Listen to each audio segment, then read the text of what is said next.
Bonjour à tous. Aujourd'hui, nous sommes le mardi 4 août 2026 et notre cher ami, notre frère, John Helmer, est avec nous. Bon retour parmi nous, John. Merci, Ntema. Suis Westward. John, je voudrais commencer par ce qui vient de tomber il y a quelques instants. Un cargo appartenant à des intérêts turcs, qui transportait des fruits et des légumes vers la Russie, a été visé par une attaque de drones ukrainiens près de Novorossiysk. Novorossiysk, oui. Novorossiysk, oui. Selon les informations, au moins 3 membres d'équipage ont été blessés dans cette attaque. Ce n'est pas nouveau. Nous savons qu'ils attaquent aussi des cargos iraniens qui vont de Russie en Iran. Nous en avons parlé la semaine dernière. Et l'autre élément, c'est le blocus russe d'Odessa, qui d'une certaine manière semble exercer une forte pression sur l'Ukraine. C'est pourquoi on voit ce type d'attaque de la part des Ukrainiens. Que se passe-t-il, John, compte tenu de la situation sur le champ de bataille, de cette pression que la Russie exerce sur l'Ukraine et du fait que l'Ukraine riposte?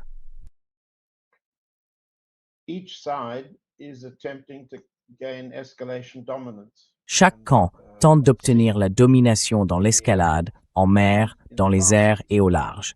Et quand je dis chaque camp, je ne parle pas seulement des Ukrainiens. Je parle du camp américain.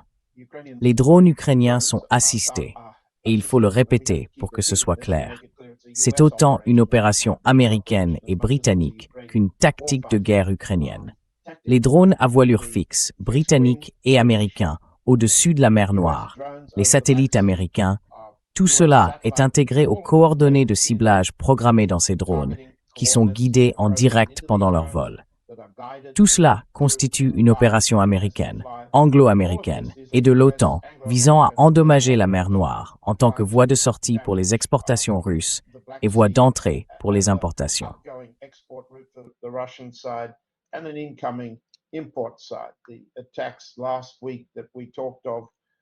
Les attaques de la semaine dernière dont nous avons parlé comprenaient des attaques de drones ukrainiens contre des expéditions de charbon russes destinées à l'industrie sidérurgique turque. Nous avions aussi parlé des attaques contre des expéditions de céréales russes passant par la mer d'Azov en route vers l'Égypte et l'Afrique. Donc, ce que nous avons là, et vous l'avez mentionné, c'est la mer Caspienne, la semaine dernière, la mer Noire, la mer d'Azov. Ce sont les mers proches, la Baltique, le golfe de Finlande au nord. Ce sont des cibles évidentes qui font partie de la stratégie de l'OTAN, du G7 et des États-Unis visant à détruire l'économie russe, à affaiblir l'économie russe. Or, cela offre à la partie russe une option de représailles, vous avez employé ce mot, et vous avez mentionné le blocus d'Odessa. Pour reprendre là où nous en étions la semaine dernière, nous sommes au point où le président Poutine doit choisir entre ceux qui préconisent de reprendre la maîtrise de l'escalade en isolant totalement l'Ukraine de ses sources d'approvisionnement.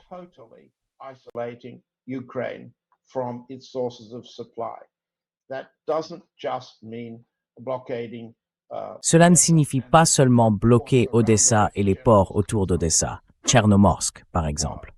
Cela signifie isoler l'Ukraine de ses voies d'approvisionnement terrestres, principalement depuis la Pologne, couper l'électricité et créer un isolement total de la plateforme de tir qui est essentiellement l'arme de guerre américano-anglo-américano-OTAN dans la guerre contre la Russie. Il ne suffit pas de bloquer l'Ukraine. Ce n'est pas suffisant.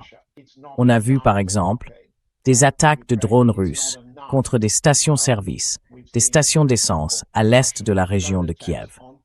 Mettre hors service des stations-service indique que les précédentes vagues d'attaques contre les dépôts de carburant et les lignes logistiques d'approvisionnement en produits pétroliers vers l'Ukraine ne les ont pas endommagées. Elles continuent de fonctionner.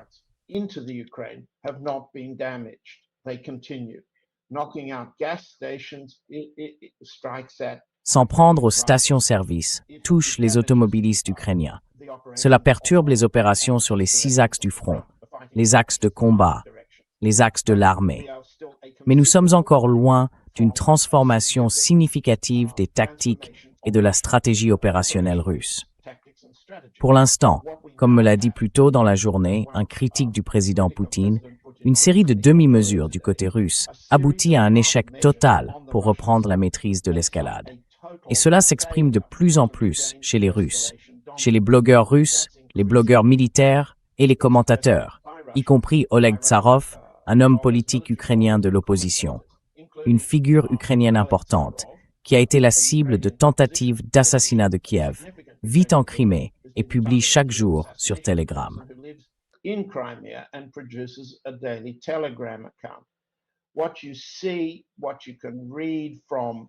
Ce que l'on voit, ce que l'on peut lire chez Tsarov, c'est une attaque ou une critique de plus en plus discrète mais claire contre le refus du président Poutine de prendre les mesures que ses détracteurs estiment nécessaires pour neutraliser ces escalades venant des États-Unis, des puissances de l'OTAN et de l'Ukraine. C'est ce que Tsarov, par exemple, a appelé la stratégie de la grenouille ébouillantée. Laissez-moi vous la décrire. J'en ai parlé l'autre jour dans un article de Dances with Bears, et les lecteurs qui veulent voir ce que Tsarov a dit y trouveront ma traduction. La stratégie de la grenouille ébouillantée repose sur une idée de biologiste du XIXe siècle. Si l'on augmente lentement la température de l'eau, dans une casserole, une marmite ou un récipient où se trouve une grenouille, la lenteur de cette montée en température plonge la grenouille dans l'inaction. Et, peu à peu, elle est ébouillantée à mort. Si la hausse est brutale, si la chaleur augmente d'un coup, elle saute hors du récipient. Elle réagit.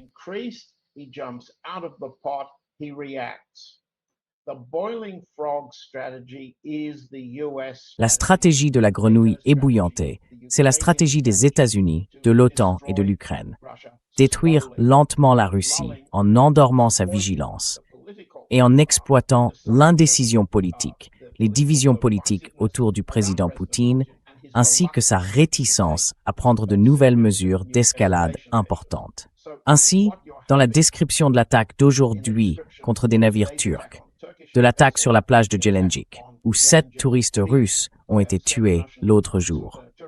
Vous avez aussi vu d'autres attaques, du type de celles dont nous avons parlé, contre les entrepôts de Wildberries, cette fois à Tchekhov, dans la région de Moscou, à Tver, également dans la région de Moscou, et à Saint-Pétersbourg.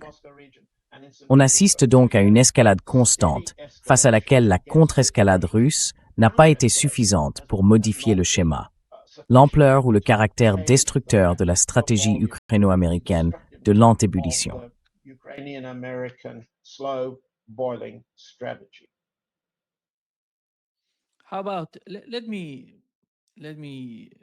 Et si j'utilisais la même stratégie, le même type d'explication, vous savez, en parlant de la stratégie russe, je dirais la même chose pour les Russes. La stratégie russe de l'ébullition consiste à placer la grenouille ukrainienne dans une situation où elle brûle. Le pays est détruit, ils n'ont plus rien, l'économie ne fonctionne pas, l'armée n'est plus là. La seule chose qu'ils ont aujourd'hui, John, comme vous l'avez justement mentionné, ce sont les drones et ces attaques de drones. Et nous savons que les Européens, avec les États-Unis, les aident pour la production de ces drones et leur fournissent du renseignement pour frapper des cibles en profondeur à l'intérieur de la Russie. Mais n'est-ce pas, selon moi, l'analyse de la grenouille? Tout tourne autour de l'Ukraine. L'Ukraine a été détruite. Non, je ne suis pas d'accord.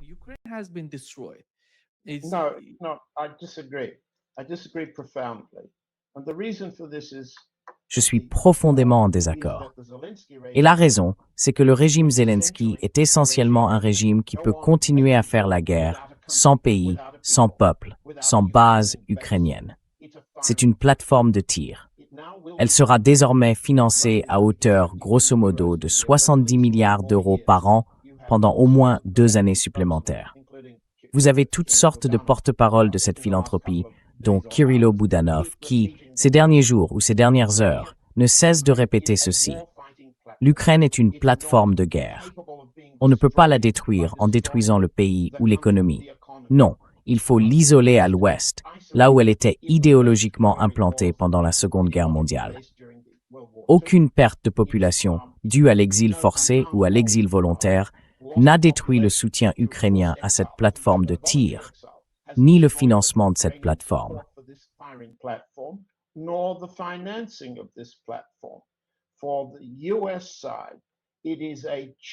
Pour les États-Unis, c'est une solution peu coûteuse parce que, comme Trump l'a expliqué, comme nous l'avons expliqué, les États-Unis peuvent désormais faire payer les Européens pour cette guerre contre la Russie et leur faire payer l'armement et le soutien fourni par les États-Unis.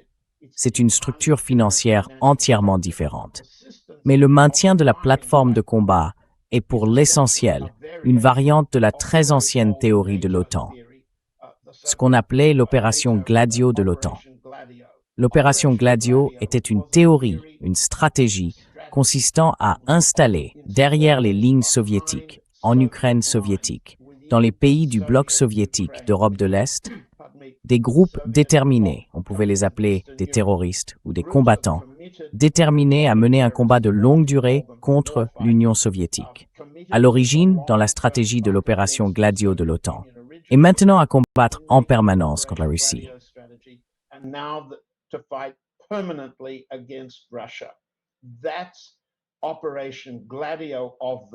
Cette opération Gladio du passé s'est désormais transformée en une opération de guerre très rentable entre Kiev, Lvov et la frontière polonaise.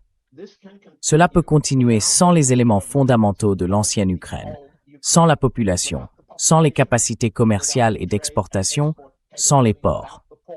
Tant que les lumières restent allumées à Lvov et à Kiev, les successeurs de l'opération Gladio, le régime Zelensky, accumulent des fortunes personnelles très considérables, ainsi que des fortunes institutionnelles.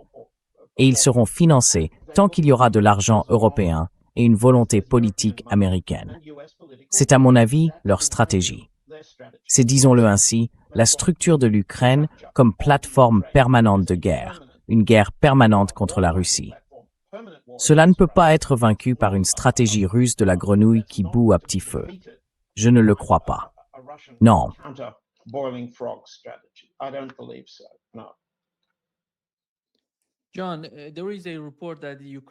John, un rapport indique que le fabricant ukrainien de missiles Firepoint a conclu des accords avec 13 entreprises européennes de défense pour développer, vous savez, son nouveau système de défense ou ses moyens de défense, car il cherche à produire des intercepteurs avec les Européens.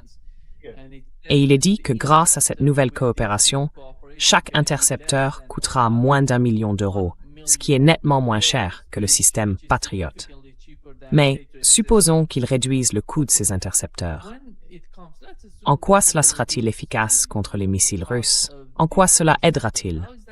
Vous avez parlé de 70 milliards d'euros de l'Europe vers l'Ukraine. Billion euros, 70 billion euros from Europe to Ukraine. So how long does it take? Alors, combien de temps faut-il pour épuiser tout cet argent en Ukraine? Je ne vois pas grand-chose, vous savez, dans les fonds qu'ils débloquent, qui puissent vraiment changer la donne sur le champ de bataille. En quoi cela va-t-il les aider? Je suis désolé, je ne comprends pas très bien. Parce que je parle des intercepteurs. Est-ce qu'ils vont les donner à l'Ukraine pour qu'elle produise des intercepteurs? Est-ce qu'ils vont donner à l'Ukraine les moyens de produire des drones? Quelle serait la stratégie des Européens en Europe? À mon avis, avec l'administration Trump, on sait ce qui se passe aux États-Unis. En gros, ils sont là pour aider, mais ils veulent tirer de l'argent de la guerre en Ukraine. Ils ne sont pas là pour faire dans la charité, comme l'Europe, dans la manière dont l'Europe soutient cette guerre. Alors, en quoi cela va-t-il aider l'Ukraine à long terme? Imaginons dans 2 ans, en quoi cela va-t-il aider les Ukrainiens?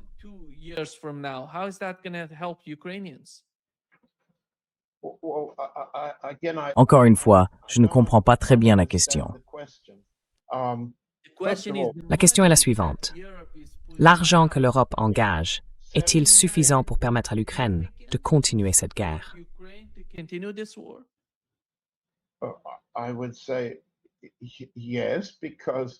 Je dirais que oui, parce qu'il faut garder à l'esprit la structure dans laquelle nous plaçons cet argent. Les sommes pourraient ne pas atteindre. Il pourrait ne pas y avoir de versement effectif de 70 milliards. Ce sera peut-être moins. entre 50 et 70 milliards. Mais les puissances européennes et l'OTAN se sont engagées à ce que l'Europe finance 2 années supplémentaires de guerre à environ 70 milliards d'euros par an. On ne sait pas exactement comment cet argent sera dépensé, mais il sera dépensé pour la guerre. Et c'est la stratégie européenne, c'est la stratégie américaine, pour une guerre permanente contre la Russie. Alors oui, vous avez raison. Toutes sortes d'accords dits de coproduction ont été conclus. Je pense que le groupe Firepoint a en fait des liens financiers avec des membres de la famille Trump et leurs entreprises, ainsi qu'avec des personnes associées à la famille Trump, Stephen Witkoff et Jared Kushner. Stephen Witkoff and Jared Kushner. Everybody makes money. Yes, you're quite right. Tout le monde gagne de l'argent. Oui, vous avez tout à fait raison sur ce point. La possibilité de produire des composants hors d'Ukraine, puis de les intégrer dans des unités de tir, impose de les acheminer depuis la frontière polonaise jusqu'à Lviv et Kiev. On revient donc au point que j'ai soulevé. Vous pouvez dépenser des sommes considérables à l'intérieur de l'Ukraine, diversifier votre production de drones, déplacer les usines de drones hors des zones visées par les frappes russes. Je ne minimise pas la capacité de la partie russe à frapper les usines de fabrication de drones. Ils le font, et ils affirment le faire dans le bulletin quotidien du ministère de la Défense depuis des années maintenant. Mais le point que je veux faire est un peu différent.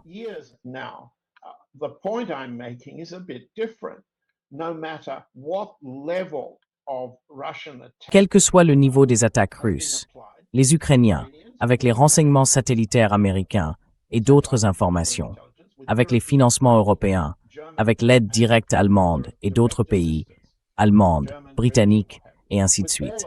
Avec tout cela, la riposte russe ne réduit pas le niveau de dégâts que la partie ukrainienne peut infliger.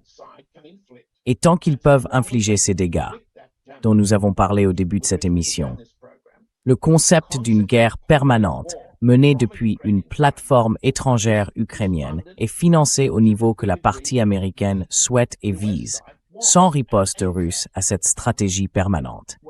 Que les Ukrainiens reçoivent 50 ou 70 milliards de dollars l'année prochaine, puis encore 50 ou 70 milliards, les montants peuvent varier.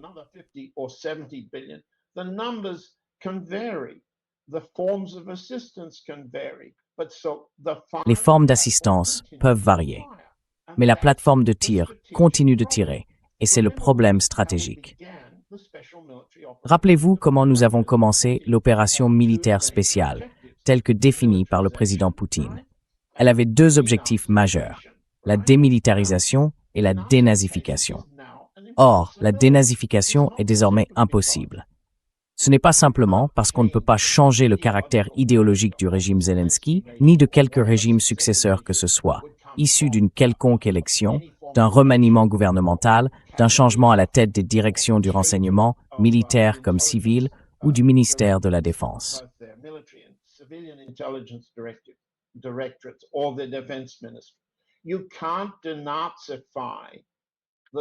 On ne peut pas dénazifier selon la stratégie que j'ai exposée, alors que l'Allemagne se remilitarise, alors que le Royaume-Uni est engagé dans cette stratégie. Nous l'avons déjà dit, on ne peut pas dénazifier l'Ukraine s'il y a une nazification ou une renazification en Europe. Ce n'est pas possible comme objectif politique viable. Cela peut être un objectif dans l'esprit de certains penseurs russes pour obtenir une pause. Mais ce n'est plus un objectif de guerre viable. Prenons maintenant l'objectif de démilitarisation. Dans les conditions actuelles de guerre par drone à longue portée, financé à hauteur de 50 milliards par an, de 70 milliards ou davantage, peu importe. La démilitarisation n'est plus un objectif de guerre viable, à moins qu'elle ne s'étende jusqu'à la frontière polonaise.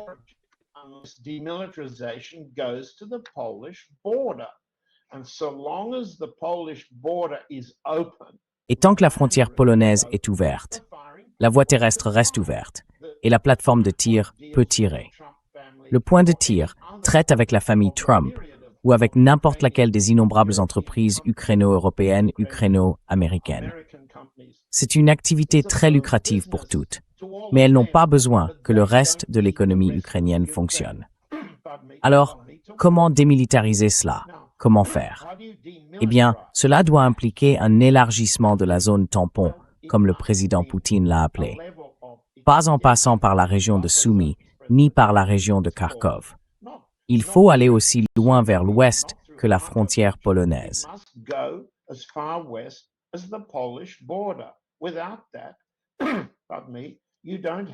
Sans cela, vous n'avez pas de zone démilitarisée. Vous n'avez pas obtenu la démilitarisation qui était l'objectif initial de la partie russe. Donc, aucune dénazification n'est possible. La démilitarisation s'est désormais transformée. Nous sommes maintenant confrontés à ce que nous allons appeler, et ce n'est pas mon avis personnel, un consensus des points de vue russes que je vérifie chaque jour.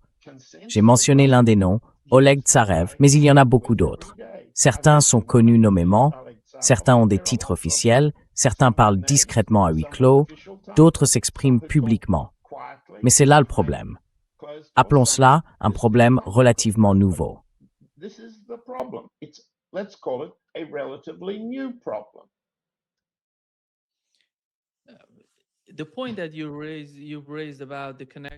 Le point que vous avez soulevé sur le lien entre la Pologne et l'Ukraine, je dirais que c'est quelque chose de très politique, de très géopolitique pour la Russie.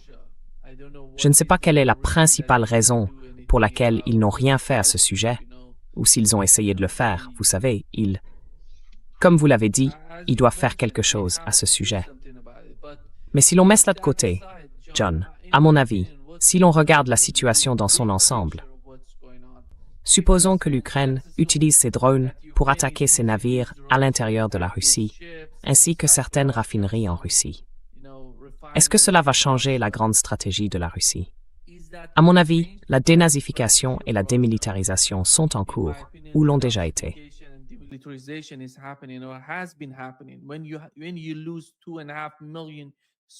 Quand vous perdez 2,5 millions de soldats dans une guerre, qu'est-ce que ça signifie?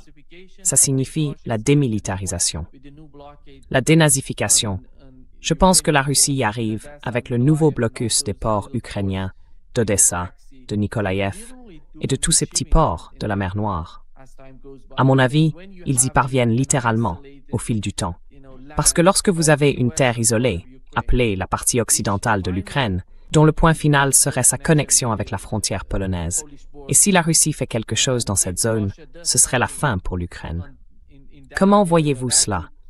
Une combinaison du blocus en mer Noire et de la frontière ukraino-polonaise.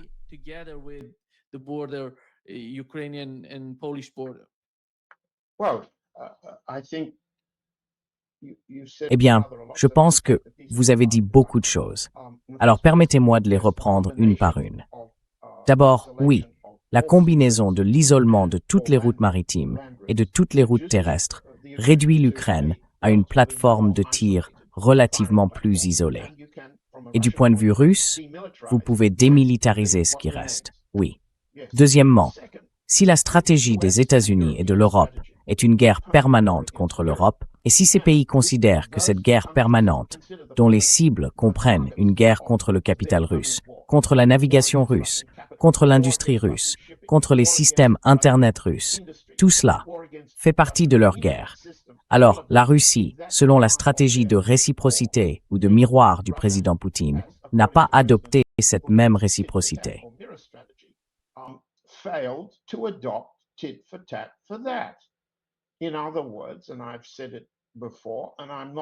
Autrement dit, et je l'ai déjà dit, et je ne le dis pas comme une opinion personnelle, cette idée bénéficie de beaucoup de soutien, y compris de la part de l'ancien président Medvedev. La Russie doit attaquer le capital américain de la même manière que les États-Unis attaquent le capital russe. Il existe aujourd'hui beaucoup de vulnérabilités. Pourtant, il n'y a aucune discussion sur cette contre-stratégie visant le capital américain, le capital européen, le capital mobilisé contre la Russie pour cette guerre permanente. Les vulnérabilités de ces sources de capital, les marchés boursiers américains, les bulles boursières qui se sont récemment effondrées en Corée du Sud, montrent à quel point les marchés boursiers américains sont vulnérables, en particulier ces entreprises et ces oligarques. Musk en est évidemment un. Peter Thiel et le groupe Palantir en sont un autre. Tous participent à la mobilisation directe de leur capital contre la Russie.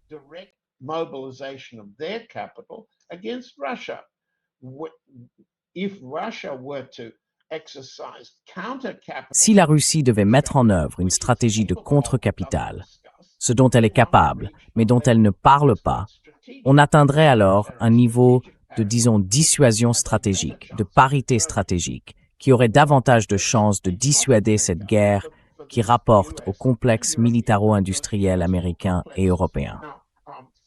Alors, pourquoi ça ne se produit-il pas en Russie? La réponse est assez simple. Elle est politique. C'est le rôle de la base économique, de la base oligarchique en Russie. Ils ne veulent pas que le président Poutine aille jusqu'à lancer une contre-attaque contre le capital américain. C'est peut-être une ironie quand on voit la manière dont Kirill Dmitriev, le négociateur spécial du président Poutine auprès du capital américain, notamment avec Witkoff et Kushner, ainsi qu'avec la famille Trump, explique que le système capitaliste européen est en train de s'effondrer.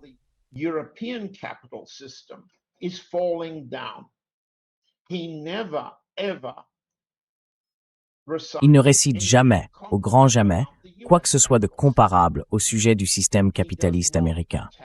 Il ne s'en prend pas à Musk ni au système Starlink. Beaucoup de blogueurs militaires russes se demandent pourquoi la Russie n'attaque pas Musk et le système Starlink, dont dépendent les communications militaires ukrainiennes. On pourrait continuer. Ce n'est pas mon rôle ici de préciser quel type de cible opérationnelle et tactique devrait être visée. Ce n'est pas mon rôle. Je suis journaliste.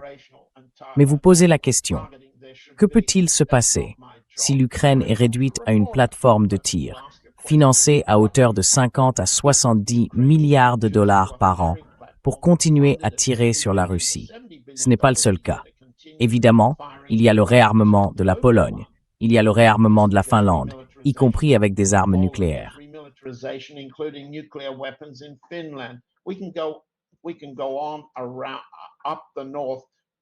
Nous pouvons remonter vers le nord jusqu'au pôle Nord. Nous pouvons descendre vers le sud, à travers le Caucase, la mer Caspienne, jusqu'au front iranien. Toutes ces choses font partie d'une guerre menée par les États-Unis. Et cette guerre américaine est menée par des gens extrêmement vulnérables au prix du pétrole, à l'inflation intérieure et au coût de la croissance, au financement des élections.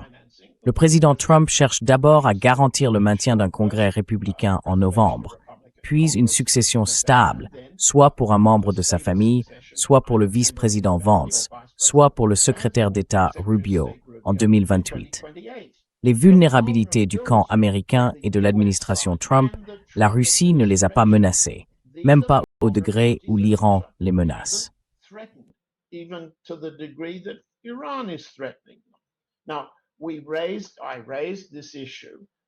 J'ai soulevé cette question, cette vulnérabilité des États-Unis, des marchés de capitaux américains, du système américain de financement des élections, en attirant l'attention sur l'homme mystérieux que tu as mis en avant dans l'émission d'aujourd'hui, Nima. Cet homme s'appelle Michael Needham. On le voit à l'arrière-plan, sans qu'il soit identifié, lors de la réunion dans le bureau ovale avec Zelensky et la délégation ukrainienne, reçue par le président Trump la semaine dernière. Si ça ne vous dérange pas, je vais simplement expliquer qui est Needham et pourquoi il est important. C'est une façon un peu longue de répondre à votre question. Needham, Michael Needham, n'a aucune expérience militaire. Il n'a aucune expérience dans le renseignement. Il n'a aucune expérience diplomatique. Il n'a aucun diplôme supérieur dans une langue étrangère. Il n'a absolument aucune expérience à l'étranger. Et pourtant, ces dernières semaines, il a été nommé conseiller adjoint à la sécurité nationale.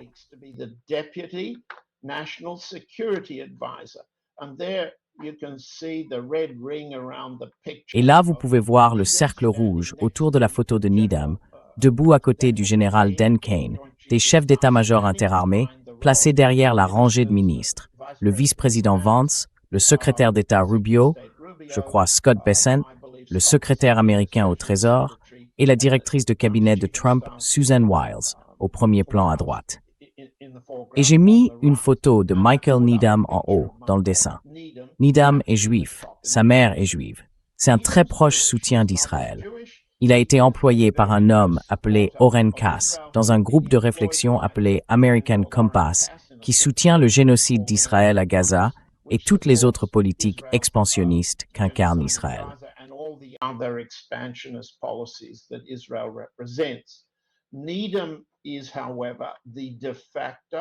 Needham est toutefois, de facto, le conseiller à la sécurité nationale à la Maison-Blanche.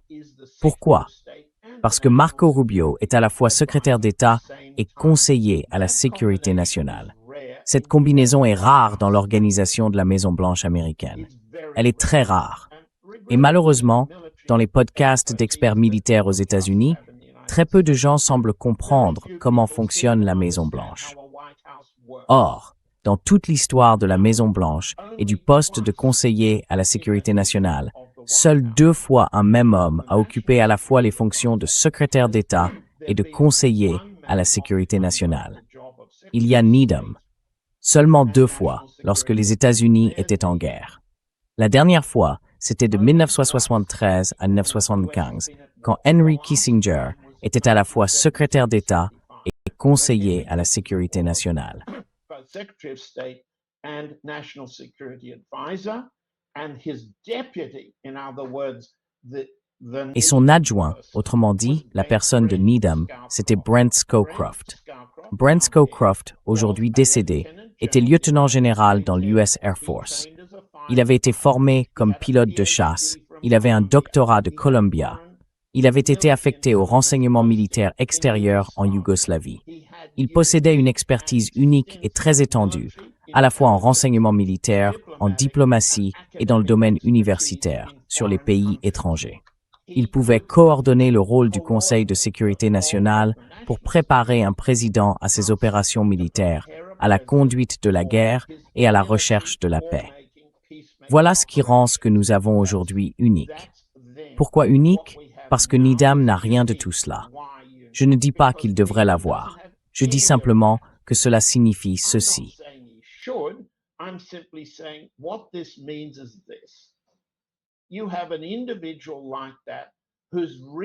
Vous avez un individu comme ça, dont le véritable rôle est de présenter au président Trump toutes les options militaires, diplomatiques et stratégiques, de la seule manière dont Needham est expert, à travers les priorités de politique intérieure, pour maintenir les financements vers les caisses électorales de Trump, gérer la succession et contrôler, tout en renforçant, le vote de l'électorat MAGA et celui de l'électorat républicain pour les élections de mi-mandat de la prochaine présidentielle. Autrement dit, ce qui s'est produit de façon inédite, jamais auparavant, au sein de la Maison-Blanche de Trump, c'est que les priorités intérieures dictent les priorités de politique étrangère. Et le Conseil de sécurité nationale n'est plus en mesure ni de coordonner, ni d'orienter, ni même d'influencer les options militaires.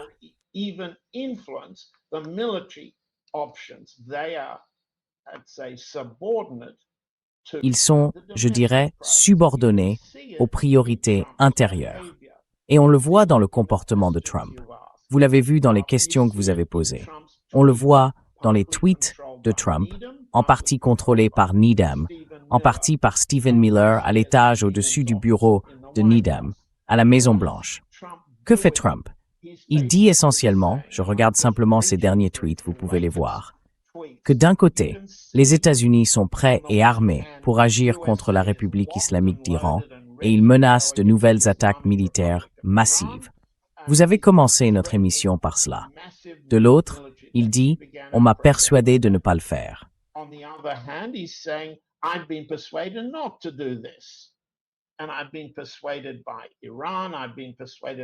Et j'ai été convaincu par l'Iran. J'ai été convaincu par mes alliés arabes. Et j'ai été convaincu par Israël. Il dit ça dans un tweet le 2 août. Le 3 août, il dit « Les dirigeants iraniens sont incroyablement fourbes ». Je ne vais pas tout lire. Ce que j'essaie de dire, c'est que tout ça relève d'un argumentaire intérieur sur les votes et l'argent, qui sont les priorités de l'administration Trump. Cela montre à quel point l'administration Trump est vulnérable sur les 2 sujets qui préoccupent vraiment Trump, parce qu'il préoccupe les électeurs, l'inflation et les pertes au combat. On l'a déjà dit, on le répétera. We've said it before, we'll say it again. Incumbent presidents can't survive. Les présidents sortants ne peuvent pas survivre à la perception grandissante chez les électeurs américains d'une menace inflationniste et d'une menace de mort liée à la guerre. Ils ne le peuvent pas. Maintenant, regardons les sondages du président Trump comme Needham les regarde, comme Miller les regarde. Regardons le fait que le taux d'approbation de Trump ne cesse de se dégrader. Autrement dit, quoi qu'il fasse, ni sur le champ de bataille ukrainien, ni sur le champ de bataille iranien, ni nulle part ailleurs, son approbation auprès des électeurs américains ne s'améliore. Il n'est plus un faiseur de paix. Cela ne convainc aucun électeur américain. Son taux d'approbation actuel sur l'inflation se dégrade d'1 point de pourcentage par semaine. Is getting worse by 1 percentage point a week. Now, the current level of disapproval among US À l'heure actuelle, chez les électeurs américains, le niveau de désapprobation concernant la gestion par Trump de l'inflation, des prix du pétrole et du détroit d'Ormuz atteint 39 points. Près de 70% des Américains considèrent que le comportement de Trump accroît le risque d'inflation. L'approbation ou la désapprobation de sa gestion de la Russie et de l'Ukraine, de sa gestion de la guerre en Iran, tout se dégrade d'environ 1 point par semaine.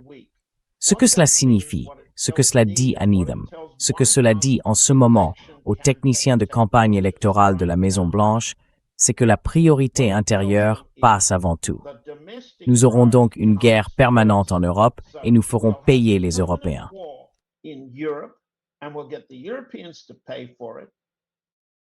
We'll have permanent war against Iran. Nous aurons une guerre permanente contre l'Iran et nous aurons un problème. Comment la financer? Et nous aurons des arrêts, des reprises, des arrêts, des reprises, de grandes menaces, des opérations militaires à effet démonstratif, performatif, pour montrer notre force. Mais nous ne nous engagerons pas dans un niveau de guerre qui entraînerait des victimes et une hausse encore plus importante du prix du pétrole. Si vous voyez que c'est ainsi que fonctionne l'administration Trump et la Maison-Blanche de Trump, et j'utilise Needham comme exemple, un exemple historique sans précédent de cette manière de penser, alors revenons à votre question. Cette administration est très vulnérable aux contre-attaques, précisément sur ce qu'elle essaie de protéger.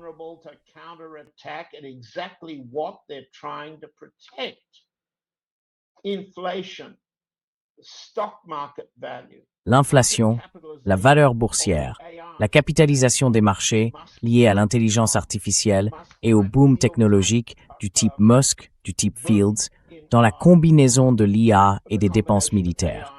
C'est ce que Trump utilise pour mettre en avant, en quelque sorte, sa réussite en tant que président.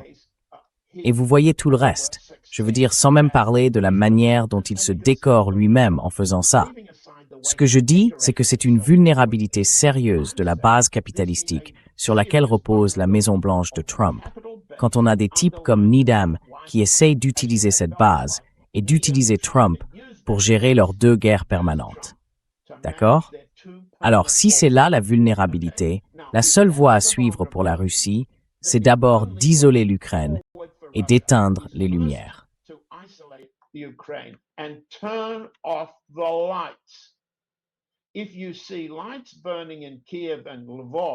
Si vous voyez des lumières allumées à Kiev et à Lvov, c'est qu'ils n'en font pas assez. Deuxièmement, la partie russe doit élaborer une stratégie contre le capital, une stratégie anticapitaliste. Mais pourquoi le président Poutine ne le fait-il pas? La réponse, c'est sa base. La base oligarchique russe aborde une guerre contre le capital américain. Depuis longtemps, elle veut rejoindre ce capital américain dans ce qu'elle appelait la mondialisation, l'offshoreisation. Il y a donc une raison pour laquelle le président Poutine ne va pas dans cette direction. Il y a des raisons pour lesquelles ses critiques, y compris l'ancien président Medvedev, ont récemment appelé à une nouvelle approche active. C'est cela. Ce que je dis, c'est ceci. Ce que je dis, c'est que Needham est unique, mais vulnérable. Attaquer ses vulnérabilités. attack his vulnerabilities. They attack Putin's vulnerabilities. Ils attaquent chaque jour les vulnérabilités de Poutine. On a commencé par ça, une attaque contre un navire turc qui acheminait des légumes. Pourquoi les légumes et les fruits? Pour faire monter le prix des légumes et des fruits pendant la saison estivale, n'est-ce pas? Pourquoi? Pourquoi attaquer Wild Berries à Tchekhov il y a 24 heures? Cela touche les citadins de la classe moyenne et les jeunes qui achètent tous leurs produits, comme nous aux États-Unis et dans le reste du monde, via Amazon. C'est une guerre au niveau du capital. Si vous ne voulez pas mener cette guerre, si le président Poutine ne peut pas ou ne veut pas le faire, il y aura un débat stratégique qui deviendra politiquement sensible lorsque la Russie ira aux urnes le 18 septembre.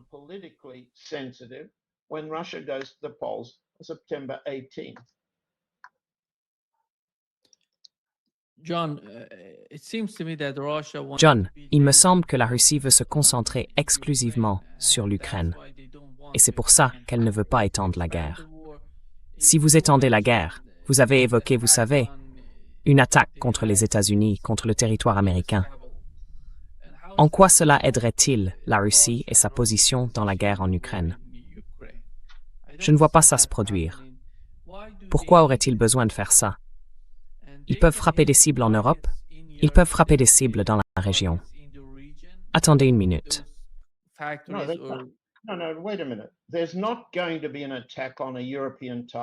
Il n'y aura pas d'attaque contre une cible européenne en dehors de l'Ukraine. Tout simplement pas. Vous pouvez avoir Sergei Karaganov, Vladimir Soloviev, toute une série de blogueurs militaires, même hors de Russie, qui disent que les Russes peuvent frapper des cibles au-delà de la frontière ukrainienne, dans la zone de l'OTAN, celle couverte par l'article 5. Ça n'arrivera pas. Et ce n'est pas nécessaire parce qu'on revient simplement à la situation précédente. Car ce qui s'est passé sur le terrain et à l'intérieur du pays n'a pas coupé le champ de bataille de ses sources d'approvisionnement, de ses sources d'électricité. Pourquoi attaquer le capital américain qui finance et soutient cette guerre?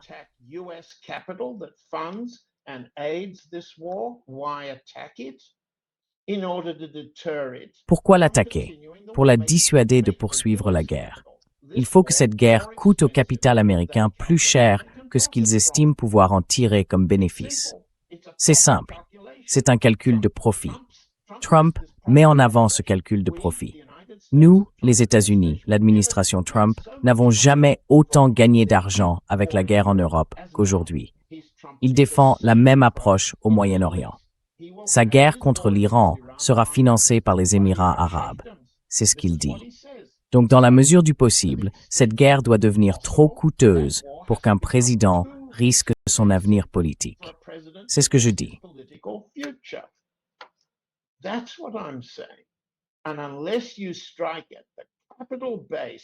Et tant que vous ne vous attaquez pas à la base de capital que l'OTAN calcule chaque jour, vous n'obtenez pas de nouveaux calculs entre coûts, bénéfices et profits. Vous ne l'obtenez pas.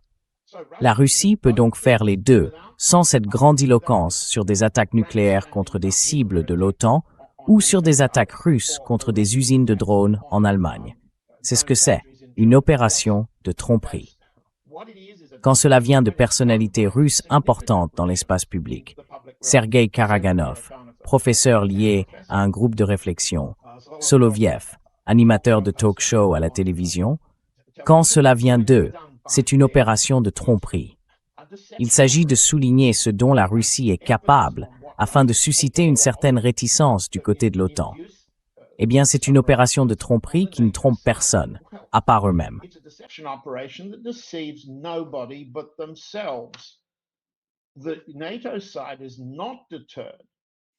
Le camp de l'OTAN n'est pas dissuadé et ne serait pas dissuadé par une attaque contre le territoire de l'OTAN. Pourquoi? Eh bien, qu'avons-nous vu? Nous avons vu l'opinion publique l'opinion publique britannique, être préparée depuis 2014 à financer cette guerre permanente contre la Russie par toutes les opérations de tromperie imaginables. Chacune portait le même message. La Russie attaque déjà sur le territoire britannique. Quel était le but du mensonge sur le Novichok? de l'opération Novichok, de la soi-disant attaque contre Sergei et Yulia Skripal dans le centre-ville de Salisbury en 2018. Qu'était-ce?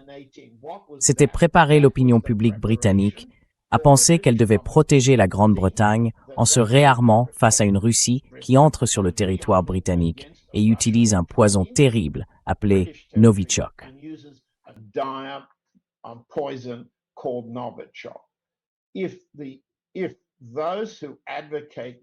Si ceux qui préconisent d'utiliser des armes nucléaires contre des cibles britanniques, allemandes ou autres pensent qu'ils dissuaderont ces opinions publiques de continuer à se battre, de financer la guerre, ils se trompent. Leur sociologie de la dissuasion est erronée. Non, ça n'arrivera pas. Et certainement, si le président Poutine freine pour rompre les frontières terrestres avec la Pologne, comme il le fait depuis 2022, il est inimaginable qu'il accepte des mesures qui entraîneraient une consolidation de l'OTAN encore plus forte que celle que nous connaissons aujourd'hui. Non, la partie russe dispose de diverses façons de mener une attaque contre le capital qui serait aussi dévastatrice et aussi dissuasive que l'effondrement du marché boursier sud-coréen au cours des 2 dernières semaines. La partie russe en est capable.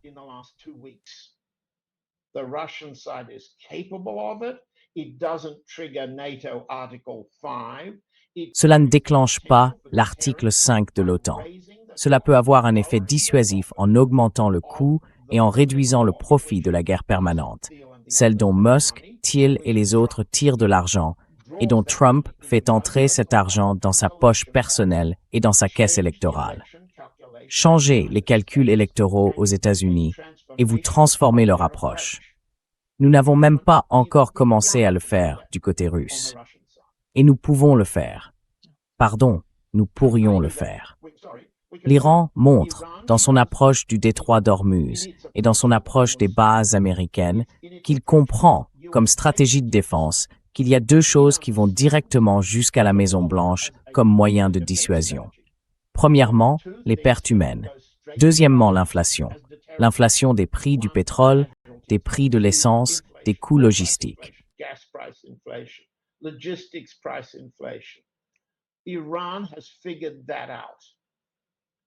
L'Iran l'a compris. La Russie ne l'a pas mise en pratique. Il est clair que c'est une réussite considérable pour un gouvernement iranien qui ne compte plus, sauf erreur de ma part, aucun haut responsable ayant été formé aux États-Unis. Lorsque le président Rouhani dirigeait l'Iran de 2013 à 2021, de nombreux responsables iraniens, dont le ministre des Affaires étrangères Zarif, avaient fait leurs études aux États-Unis. Avoir été formé aux États-Unis aide à comprendre la culture américaine, à comprendre la pensée politique américaine. En revanche, il ne sert à rien d'écouter des blogueurs militaires américains qui se comportent en influenceurs et décrivent un Iran et une Maison-Blanche qu'ils ne comprennent pas et sur lesquels ils n'ont aucune source.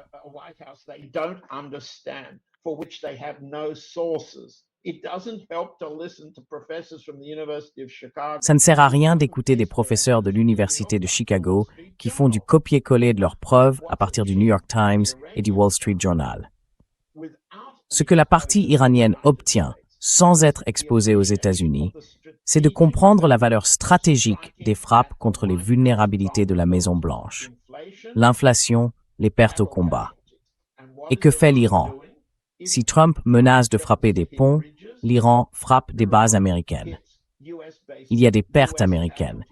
Il devient impossible de continuer à cacher ces pertes à l'avenir si la violence augmente du côté américain. Alors que fait Trump? On vient de le dire, une guerre permanente contre l'Iran. Stop, reprise, stop, reprise. Des menaces dures, aucune action. Des reports pour gagner du temps. Gagner du temps sur l'horloge politique, c'est gagner l'horloge politique.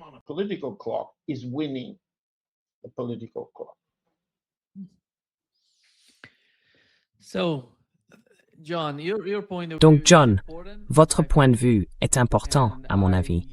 Et je ne suis pas totalement, vous savez, d'accord avec la manière dont vous présentez la Russie. C'est comme si la Russie était en train de perdre, ou comme s'il ne faisait pas. Mais moi, ce que je comprends quand je regarde la stratégie de l'Iran et de la Russie, c'est que je ne vois pas tant de différence entre les deux. je vois la Russie neutraliser, en gros, l'OTAN en Ukraine et atteindre ses objectifs. Ça prend du temps, à mon avis, parce que le champ de bataille est plus vaste pour la Russie, parce que c'est les États-Unis.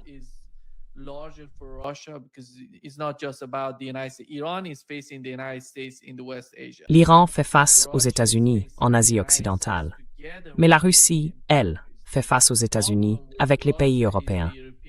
Le problème avec la Russie, c'est que les pays européens ne reculent pas. D'une certaine manière, ils étendent la guerre. Et je pense qu'on arrive à un moment où cela ne sera plus supportable pour les Européens. Parce qu'ils ne vont pas très bien, John, soit dit en passant. Vous êtes allé en Ukraine, mais leur économie ne se porte pas bien. À un moment donné, les Européens vont le comprendre.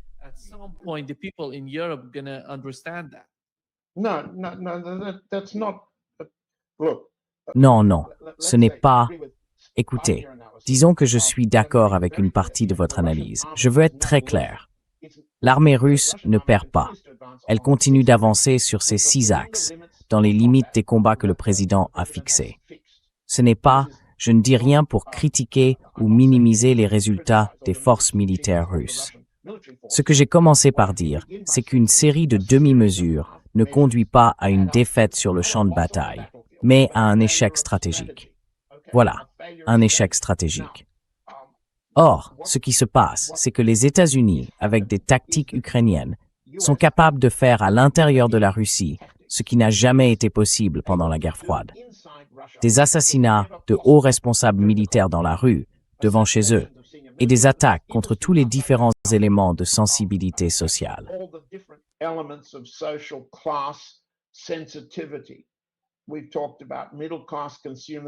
Nous avons parlé des consommateurs de la classe moyenne qui utilisent Wildberries comme l'équivalent d'Amazon. Nous n'avons pas besoin de revenir sur tout ça. Ils peuvent faire ce qu'ils n'ont jamais pu faire auparavant. Cela leur donne la conviction qu'ils peuvent faire tomber la Russie. Tous ceux qui ont dit, et cela a aussi été publié dans des podcasts aux États-Unis, qu'il y aurait un putsch militaire en Russie, ou un changement politique, un pouvoir de palais, se trompent complètement eux aussi. Ce qui se passe en Russie, en réaction à cela, c'est une transformation de l'ancienne oligarchie. Et cela prendra du temps. Oui, cela prendra du temps. Cela dominera la question de la succession de Poutine, qui est déjà en cours à l'horizon 2030. D'accord?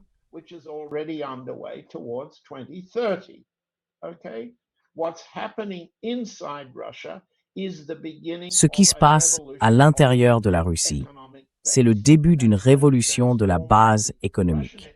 Et cela va transformer la base économique russe d'une manière que les oligarques traditionnels ne souhaitent pas et qu'ils ne peuvent pas influencer. Cela se passe à l'intérieur de la Russie et c'est très différent de la façon dont c'est présenté dans ces podcasts qui veulent voir une sorte de victoire militaire simple sur le champ de bataille ukrainien ou une victoire iranienne très simple. Ces situations se ressemblent, elles sont liées, elles sont connectées. L'Iran combat sur le front sud de la Russie, pour la Russie. La Russie combat les États-Unis sur ce qu'on pourrait appeler le front européen ou le front nord. Nous ne pourrons pas assister à des défilés de la victoire de sitôt.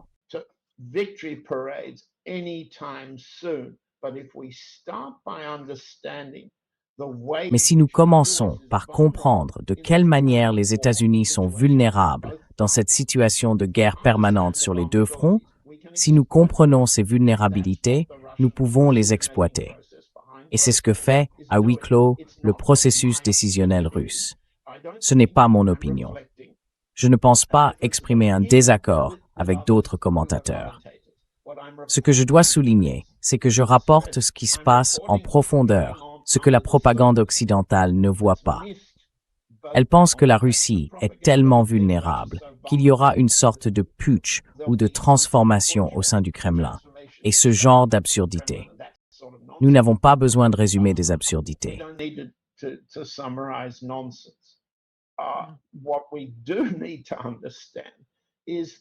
Ce qu'il faut comprendre, c'est que, semaine après semaine, on entend cet argument, ce débat sur ce qu'il faudrait faire en représailles. Et ce dont la Russie doit sortir, comme me le disent mes sources russes, c'est ce cycle de réaction du tac au tac. Et quand Oleg Tsaryov dit quelque chose, il reflète un consensus grandissant parmi des gens en dehors du Kremlin.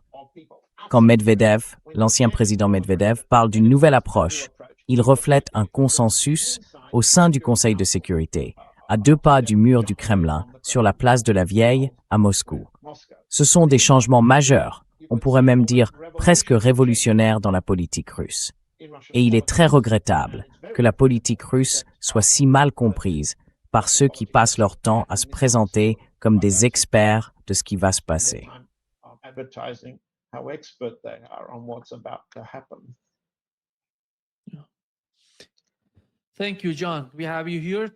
Merci, John. Nous vous recevons ici pour aborder ces points importants afin que notre public puisse comprendre, voir tous les côtés, tous les aspects de la guerre en Ukraine. À mon avis, vous apportez un éclairage différent et c'est important pour notre public, pour que nous comprenions ce qui se passe. Merci beaucoup, John. C'est toujours un grand plaisir. Merci. À la semaine prochaine. À la semaine prochaine. Bye.